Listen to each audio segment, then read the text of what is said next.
I got spun out. I'm on to the next one. I had a fast car. I had a chance of winning, and I got spun out leading. Who else is going to say? Not many other people are going to say I got spun out leading. Well, not many others. How about Noah Gragson and what was his name? I can't Kevin even. Magnussen. Kevin Magnussen. Yes, that was. And I think that whole situation is showing now that a lot of sports car and F1 guys are getting exposed to NASCAR because I've worked with people like Kamui Kobayashi and Jack Hawksworth, some of these other people that have come to NASCAR, and they're doing the sports car prim and proper, don't move, don't hit anybody, and then they get into halfway through stage one and they've been bumped 6 times, where Kevin Magnussen, even in his F1 days, wasn't ever kind of the gentle one. And I think word now has gotten around the IMSA paddock and the IndyCar paddock of like, if you're going to go race against these guys, it's going to be rough.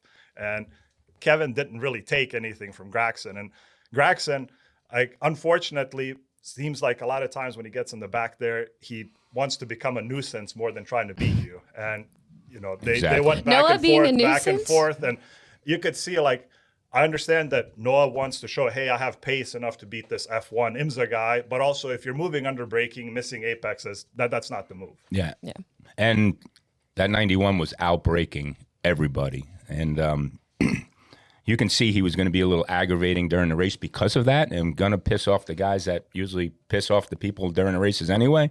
So there's a select group of guys that when you go road course racing, they're in a group. It's the 47, the 43, the 4, the 51, the 34 sometimes. That group of guys, it seems like they just we're going to go road course racing and get it over with, or they're just not good at it. I don't know. But those guys, usually by the end of every road course race, they have nothing left. I mean, nothing left. But those are the guys we need to help figure the strategy, right?